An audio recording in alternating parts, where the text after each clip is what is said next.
Getting myself a little water boiling here. I just got it fired up. Brand new piece of carbon felt in my stove here. You can see that because a couple little orange of the hair-like follicles are sticking up. Whenever you put a new piece of carbon felt on, you always get a lot of fuzz off at the first burn. So I got my new 3x3 foot piece of carbon felt the other day.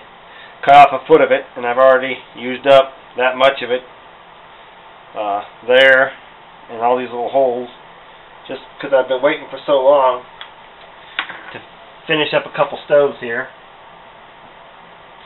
I've got one building right here. Let me see if you can even see that yet. Probably not. It's off to the side. Let me loosen this up a little bit. I'll turn it so you. I'm working on one right here. This one. This is the one I showed you in the video the other day, and it's probably dry here. I JV welded it, and yeah, the JV weld actually sticks to the paper really good there.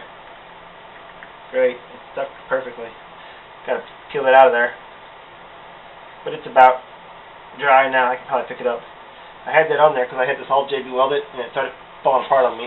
So we'll burn all that little paper off there, and then we'll fill it with some carbon felt tomorrow. Maybe get her a test run tomorrow. What is tomorrow, Monday? Yeah, I got nothing going on tomorrow night. Probably going to be a busy day at work tomorrow. I took off Friday. I had a really bad cold. I've been fighting a bad cold these last couple days. I don't know what got to me, but it just hasn't been good. So I can feel it's still a little soft. That's going to be the new stove. New design I'm working on here.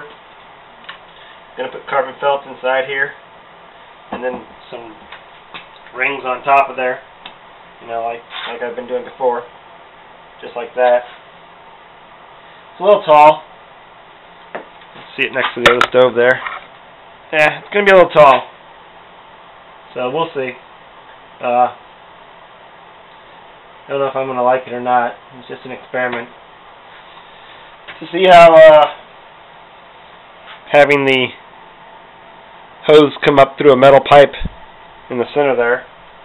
The metal pipe I'm using is just some aluminum tubing that I picked up at the hardware store. Well, I don't remember what size it was, and I took the sticker off of it. But just some little aluminum tubing that I picked up at the hardware store. I was going to do one of those coil stoves with the aluminum, and then I heard Tenny mention that aluminum melts at 1200 degrees, I think he said, and those coil stoves can get pretty hot. So, you know, I thought about it again, and I thought maybe he's right. It's probably the best idea to use aluminum. It melts pretty fast. So I haven't got around to trying to get. Plus, I don't have anything to bend it with.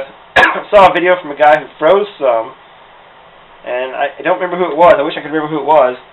He froze some water in it, and then he was going to bend it after he got it out with the frozen water in there, and then he was going to melt the water out, I mean the ice out. But I never got to see the second part of his video, so I got to go back through and try and find that one. But right now I'm just heating up some water here. Don't want to get it to a boil. It looks like I'm almost there. I'm going to stay below a boil. Got some Swiss Miss hot cocoa. Kenny had his hot cocoa tonight, and I was watching this video and thought to myself, man, that sure sounds good. It'll help my sinuses a little bit. Comes with a marshmallow packet as well. That sounds good, doesn't it? So I want to show you how I cut my carbon felt while I was doing this, while I was waiting for that to heat up. One of the things I do, let me see if I got you in the video okay. I'm going to move you over this way a little bit since I can do it over here. One of the things I do to cut my carbon felt is I take an old soda can or some kind of beer can or whatever it happens to be, aluminum can, and I take the edge of it, and then I just file it out like this after I cut it in half. I come around the outside like this, get a nice sharp edge on this. Not sharp enough to really cut your hand or anything, but works really well in the felt. And I do the same with a small little perfume cap. And I'll cut the circle by placing this on here, and then just push down and turn like this. And it takes about, I don't know, 10 or 12 turns around. Oops, unless your can slips out on you. And it cuts pretty fast, so then sometimes you have to go the other direction when you mess up and flip out, because there's a tough spot in the felt. And then once you get it cut, you got all these little fluffies on here. You may have to take a little scissor and cut them off. But then you come back with your other small perfume lid or whatever you find that's smaller, in the middle. And this is how I make my donuts. And I didn't sharpen it before I started, so it may take a few extra turns. Usually I'll take the file to it right before I start.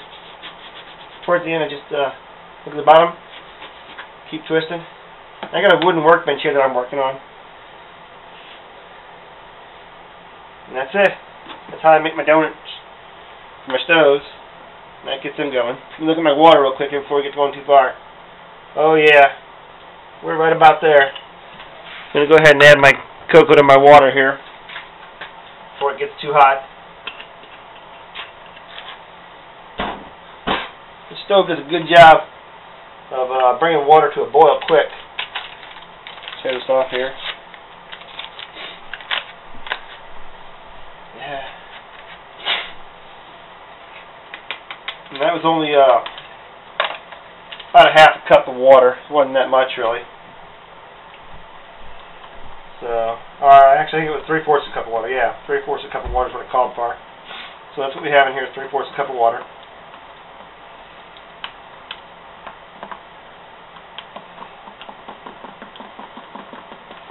Now, I really like the idea where Teddy had the two pots, one inside the other. Having that double wall pot is awesome, and not having to cook with a double wall. That sounds like a neat idea too. So, maybe interested in picking up a couple of those pots from batch stoves, and these are my marshmallows. Check these things out, these are cool. Mini marshmallows. Just like you get in, oh, what is that? Lucky Charms. They're like dehydrated marshmallows. Anyways, pipe my trash up, take it back upstairs. With me. What I was saying was I like the idea of the double wall pot for picking it up and drinking out of it and such forth, but not having to worry about having a double wall pot to cook out of. You never want to cook in a double wall pot because you get that pressure buildup in there. Ooh, don't have a lip guard on this thing. Yeah, it definitely needs a lip guard. Yeah. I don't have one laying around. Alright, well, I'm going to have to get a lip guard. Something else I want to show you. I've been showing this stove in a couple videos in the past here. This would be the replacement top for that one there, my monster stove. I'll take this off the side here. And this would just simply screw off, take the wick out of this one and stick that one on there. And I'll show you here in a second, but I've had this in this case now. The first time I put it in here was, I think, almost 2.5 weeks ago, maybe 3 weeks ago. And I opened it up this morning again, and sure enough, my lighter will work. There's still alcohol in there. I don't know if you can see that without being behind the black background there, but that thing has been in there for 2 or 3 weeks now, just with the lid on it and this rubber bottom. And it's held the alcohol just fine without losing it. So that's a perfect design for that. For you guys who haven't seen this, I'll go ahead and show you real quick how this works. If you take this stove here with the monster lid on it, and pull this ring out, and unscrew the lid on this monster ring, and you got to make sure you got it set just right. And that wick in there's got to be pushed up, and then you can just put this one on here, screw it on, and that will actually feed right through all of that now. Just like that. You get yourself a monster. And by monster, I don't just mean monster can, I mean you got yourself a monster flame. It'd be way too big for a cocoa, but man, that's huge. I guess you guys can see how big that is. Nonetheless, just a couple ways to modify the monster can stove. I wanted to show you that to you real quick.